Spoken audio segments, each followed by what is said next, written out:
We're going to talk about gold today, we're going to talk about silver today, of course, but we're going to focus on two metals that nobody's talking about right now because everybody's so absorbed in gold and silver. One of these metals triggered historic buy signal, the other one big time buy signal. We're going to talk about it now. Welcome to Hot Trades of the Day, your show for swing trading ideas for the coming days, weeks and month. So I hope everybody is on the bandwagon for gold and silver right now. And you know, when that is the case, when everybody is euphoric, when you see in your YouTube feed, silver's going to $100, $200, $500, that's when we here at Hot Trades of the Day, we take a step back and say, not so fast, my friend, in the words of the great Lee Corso.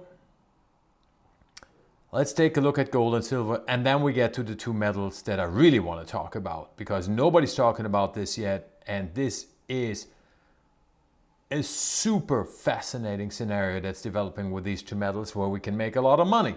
Now, look at gold. Clear breakout above 3,450, that's the blue resistance zone, and then 3,500, which is more of a psychological zone. It's the old all-time high where the downtrend started. It's like the big round number of 3,500. It was not as important as the 3,450, and that's the reason why we ran through it yesterday right away. Wasn't even a problem. But look at the chart. We are hockey sticking this thing now, right? We are running up high. This, if today stays green, this will be the 7th straight green day in gold. This does not happen a lot. If you take a look at the RSI at the bottom, then you can see we are overbought. Now, we're not extremely overbought, but we are definitely in a territory where in the past, things started to get into correction territory. I just drew in this orange line. As you can see, we have a little space left, as you can see on the right, until we hit the real peaks that we had in April and the end of March. Here, right? Correction. Here, correction. Actually, the start of a sideways trend. Obviously, that wouldn't happen. We just had a breakout. Here. Now, this is the interesting one, right? Here, we're overbought. We stayed overbought and melted up a little bit, but then eventually the correction came. So we are getting close in gold and in silver, it's the same thing, to the end of this breakout move, and it would just be healthy to consolidate it. I want to show you something in silver that nobody's talking about right now, just to keep in mind. So here's the silver chart, okay? Now, we broke out about the 40, party time, we're going to the moon, okay? All right, let me show you something else.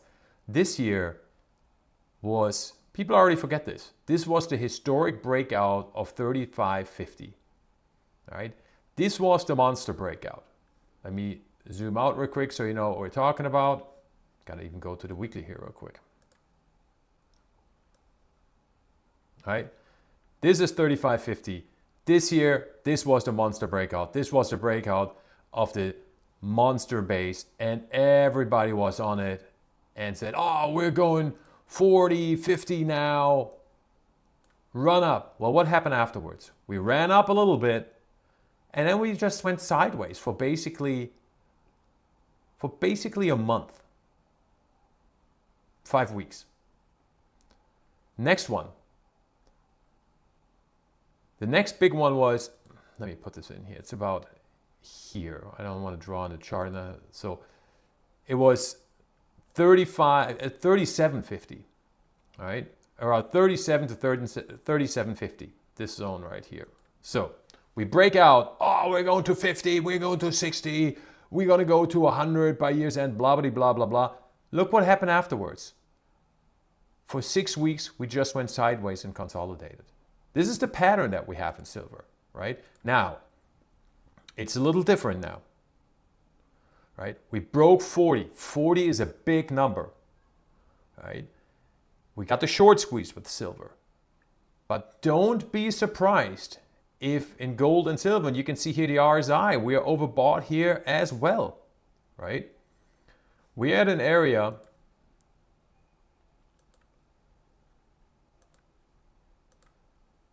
that is here.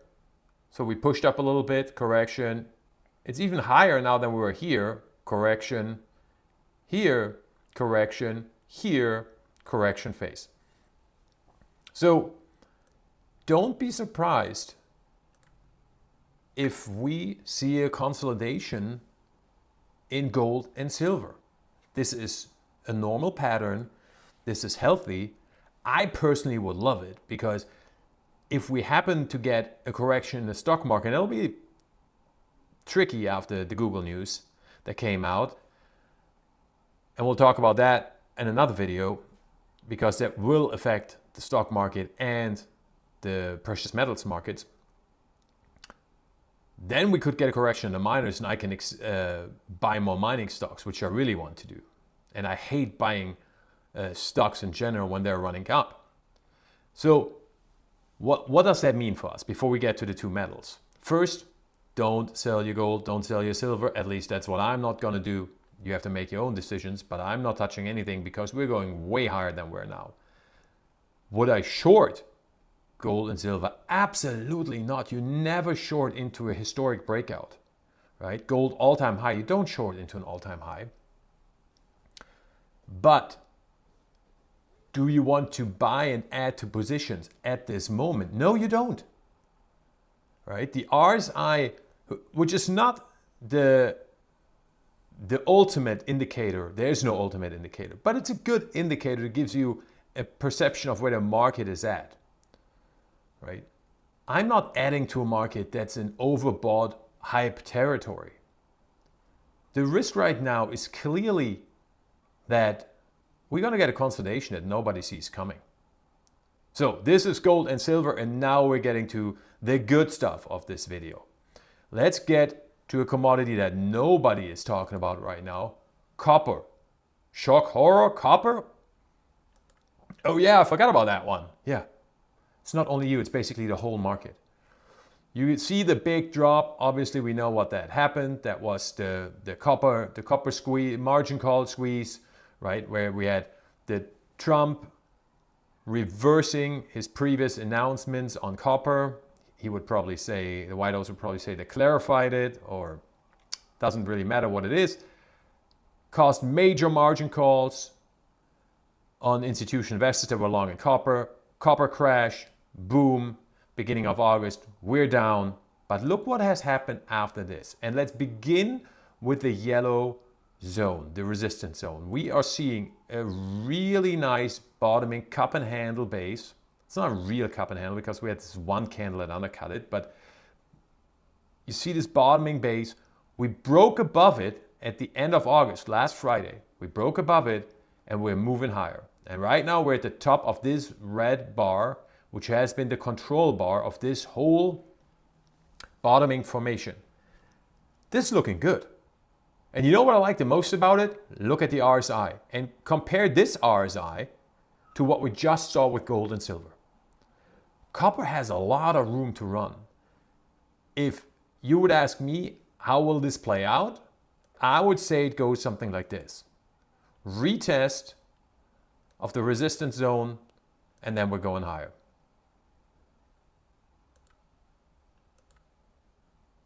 Why is this not stopping here? There we go. So, copper, and you can see it, right? We're oversold here. We're in the selling territory, but you can see, look at this up move, right? We're making higher lows in the RSI. The selling pressure is vanishing.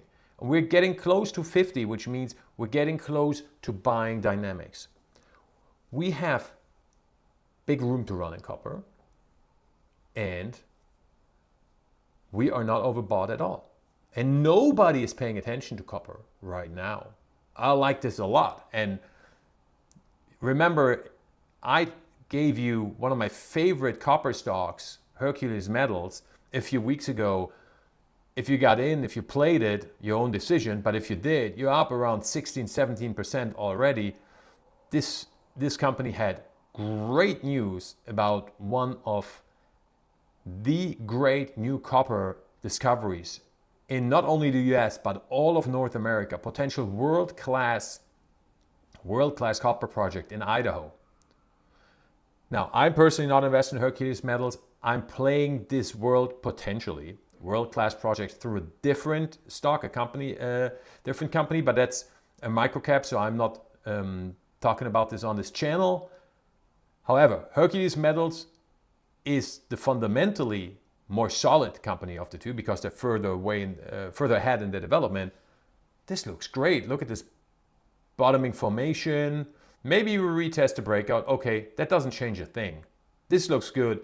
This looks great. This looks like it's going to go much higher, especially considering all the great fundamental news that they had, because they found a copper discovery, and now they found the second copper deposit south of the discovery that they had, that they didn't even know existed. Well, that's great news in my book.